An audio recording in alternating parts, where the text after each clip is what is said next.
ओम श्री परमात्मने नमः। श्रीमद् भगवद गीता चतुर्थोध्याय ज्ञान कर्म संन्यास योग। श्लोक 2। एवं परंपरा प्राप्त मिम राजर्षियो विदुः सकालिनः महता योगो नष्टः परंतप। हे परंतप अर्जुन, इस प्रकार परंपरा से प्राप्त इस योग को राजर्षियों ने जाना, किंतु उसके बाद वह योग बहुत काल से इस पृथ्वी लोक में लुप्त प्राय हो गया। व्याख्या एवं परंपरा प्राप्त मिम राजर्षियो विदुः। सूर्य, मनु, इक्ष्वाकु आदि राजाओं ने कर्म योग को भली भांति जानकर उसका स्वयं भी आचरण किया और प्रजा से भी वैसा आचरण कराया। इस प्रकार राजर्षियों में इस कर्म योग की परंपरा चली। यह राजाओं, क्षत्रियों की खास निजी विद्या है, इसलिए प्रत्येक राजा को यह विद्या जाननी चाहिए। इसी प्रकार परिवार, समाज, गांव आदि के जो मुख्य व्यक्ति हैं, उन्हें भी यह विद्या अवश्य जाननी चाहिए। प्राचीन काल में कर्म योग को जानने वाले राजा लोग राज्य के भोगों में आसक्त हुए बिना सुचारू रूप से राज्य का संचालन करते थे। प्रजा के हित में उनकी स्वाभाविक प्रवृत्ति रहती थी। वे राजा लोग अपनी प्रजा के हित के लिए प्रजा से उसी प्रकार कर लिया करते थे, जिस प्रकार सहस्रगुना बनाकर बरसाने के लिए ही सूर्य पृथ्वी से जल लिया करते हैं। तात्पर्य यह कि वे राजा लोग प्रजा से कर आदि के रूप में लिए गए धन को प्रजा के ही हित में लगा देते थे, अपने स्वार्थ में थोड़ा भी खर्च नहीं करते थे। अपने जीवन निर्वाह के लिए वे अलग खेती आदि काम करवाते थे। कर्म योग का पालन करने के कारण उन राजाओं को विलक्षण ज्ञान और भक्ति स्वतः प्राप्त थी। यही कारण था कि प्राचीन काल में बड़े बड़े ऋषि भी ज्ञान प्राप्त करने के लिए उन राजाओं के पास जाया करते थे। श्री वेद व्यास जी के पुत्र शुकदेव जी भी ज्ञान प्राप्ति के लिए राजर्षि जनक के पास गए थे। भगवान श्री कृष्ण यहाँ सूर्य, मनु, इक्ष्वाकु आदि राजाओं को कर्मयोगी बताकर अर्जुन को मानो यह लक्ष्य कराते हैं कि गृहस्थ और क्षत्रिय होने के नाते तुम्हें भी अपने पूर्वजों के वंश परंपरा के अनुसार कर्मयोग का पालन करना चाहिए। इसके अलावा अपने वंश की बात, कर्मयोग की विद्या अपने में आनी सुगम भी है, इसलिए आनी ही चाहिए। सकालिनः महता योगो नष्टः, परमात्मा नित्य है और उनकी प्राप्ति के साधन कर्मयोग, ज्ञान योग, भक्ति योग आदि भी परमात्मा के द्वारा निश्चित किए होने से नित्य है। अतः इनका कभी अभाव नहीं होता, नाभावो विद्यते सतः। ये आचरण में आते हुए न दिखने पर भी नित्य रहते हैं। इसीलिए यहाँ आए नष्ट पद का अर्थ लुप्त, अप्रकट होना ही है, अभाव होना नहीं। पहले श्लोक में कर्मयोग को अव्ययम अर्थात अविनाशी कहा गया है।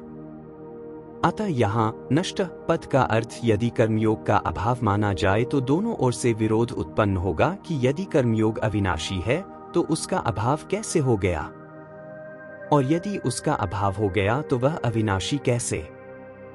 इसके सिवाय आगे के श्लोक में भगवान कर्मयोग को पुनः प्रकट करने की बात कहते हैं।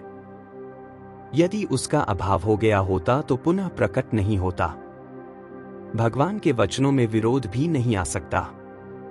इसलिए यहाँ यह नष्ट पदों का तात्पर्य यह है कि इस अविनाशी कर्मयोग के तत्व का वर्णन करने वाले ग्रंथों का और इसके तत्व को जानने वाले तथा उसे आचरण में लाने वाले श्रेष्ठ पुरुषों का इस लोक में अभाव सा हो गया है। जहाँ से जो बात कही जाती है, वहाँ से वह परंपरा से जितनी दूर चली जाती है, उतना ही उसमें स्वतः अंतर पड़ता चला जाता है। यह नियम है। भगवान कहते हैं कि कल्प के आदि में मैंने यह कर्मयोग सूर्य से कहा था, फिर परंपरा से इसे राजर्षियों ने जाना। अतः इसमें अंतर पड़ता ही गया और बहुत समय बीत जाने से अब यह योग इस मनुष्य लोक में लुप्त प्राय हो गया है। यही कारण है कि वर्तमान में इस कर्मयोग की बात सुनने तथा देखने में बहुत कम आती है। कर्मयोग का आचरण लुप्त प्राय होने पर भी उसका सिद्धांत अपने लिए कुछ न करना सदैव रहता है, क्योंकि इस सिद्धांत को अपनाए बिना किसी भी योग, ज्ञान योग, भक्ति योग आदि का निरंतर साधन नहीं हो सकता। कर्म तो मनुष्य मात्र को करने ही पड़ते हैं। हाँ, ज्ञानयोगी विवेक के द्वारा कर्मों को नाशवान मानकर कर्मों से संबंध विच्छेद करता है, और भक्तियोगी कर्मों को भगवान के अर्पण करके कर्मों से संबंध विच्छेद करता है। अतः ज्ञानयोगी और भक्तियोगी को कर्मयोग का सिद्धांत तो अपनाना ही पड़ेगा, भले ही वे कर्मयोग का अनुष्ठान न करें। तात्पर्य यह कि वर्तमान में कर्मयोग लुप्त प्राय होने पर भी सिद्धांत के रूप में विद्यमान ही है। वास्तव में देखा जाए तो कर्मयोग में कर्म लुप्त नहीं हुए हैं, प्रत्युत कर्मों का प्रवाह अपनी ओर होने से योग ही लुप्त हुआ है। तात्पर्य यह है कि जैसे संसार के पदार्थ कर्म करने से मिलते हैं, ऐसे ही परमात्मा भी कर्म करने से मिलेंगे। यह बात साधकों के अंतःकरण में इतनी दृढ़ता से बैठ गई है कि परमात्मा नित्य प्राप्त हैं, इस वास्तविकता की ओर उनका ध्यान ही नहीं जा रहा है। कर्म सदैव संसार के लिए होते हैं और योग सदैव अपने लिए होता है। योग के लिए कर्म करना नहीं होता, वह तो स्वतः सिद्ध है। अतः योग के लिए यह मान लेना कि वह कर्म करने से होगा ही योग का लुप्त होना है। मनुष्य शरीर कर्मयोग का पालन करने के लिए अर्थात दूसरों की निस्वार्थ सेवा करने के लिए ही मिला है। परंतु आज मनुष्य रात दिन अपनी सुख सुविधा, सम्मान आदि की प्राप्ति में ही लगा हुआ है। स्वार्थ के अधिक बढ़ जाने के कारण दूसरों की सेवा की तरफ उसका ध्यान ही नहीं है।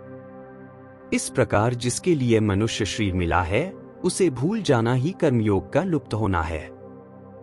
मनुष्य सेवा के द्वारा पशु पक्षी से लेकर मनुष्य, देवता, पितर, ऋषि, संत महात्मा और भगवान तक को अपने वश में कर सकता है।